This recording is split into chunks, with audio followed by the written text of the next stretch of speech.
Pour le nouveau ministre de l'Éducation tertiaire, Kaviraj Soukon, le secteur de la santé offre de belles perspectives. Il lance un appel aux investisseurs. Bon, tout d'abord, nous encourageons les élèves et joindre ce secteur-là, parce que c'est un secteur important. Nous avons un manque de main-d'œuvre dedans. Et surtout, on fait un appel à des professionnels, à des investisseurs, venir investir. Parce que c'est un secteur prometteur. Et dans beaucoup de pays, par exemple l'Angleterre, qui tout le temps recrute des gens dans ce secteur-là, alors moi, je pense et je crois là-dedans que c'est un créneau à exploiter, que nous sommes capables de des élèves étrangers qui viennent là, pour capables d'être formés et éventuellement redonner un travail à l'étranger. D'ailleurs, comme vous connaissez, mon premier objectif, c'est l'internationalisation de l'enseignement supérieur. Et moi, je crois là-dedans. Goulab Oumi Yassira, désigné meilleur élève de sa promotion, explique que le chemin n'a pas été facile. La persévérance a payé, dit-elle. Mon parcours parti tellement facile parce que d'ordinairement, moi, je suis depuis une filière complètement différente du domaine médical.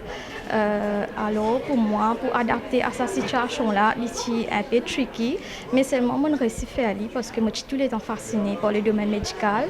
Moi je suis tout le temps envie un jour retrouver moi dans le domaine médical. Alors c'est ça qui n'apporte ce fruit aujourd'hui.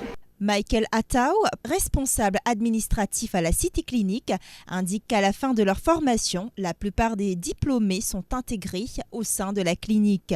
Il explique que le pays devrait investir dans le secteur de la santé. Donc, pendant une année, c'est un cours d'une année, full-time. Et certains élèves sont sponsors par le HRDC et d'autres sont des élèves privés.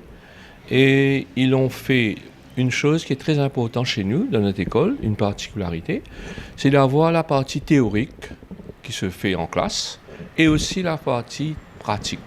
On appelle ça en anglais hands-on. Donc ça nous donne la possibilité aux élèves de suivre un cours théorique, mais aussi de faire un placement à la clinique. Je peux vous dire que le taux de réussite est de 100%.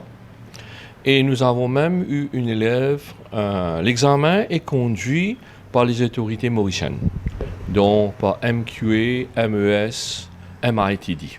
C'est corrigé par ces autorités. Hein. Et nous avons aussi remarqué très souvent que nos élèves, pour ne pas dire tout à chaque fois, ils sont embauchés immédiatement.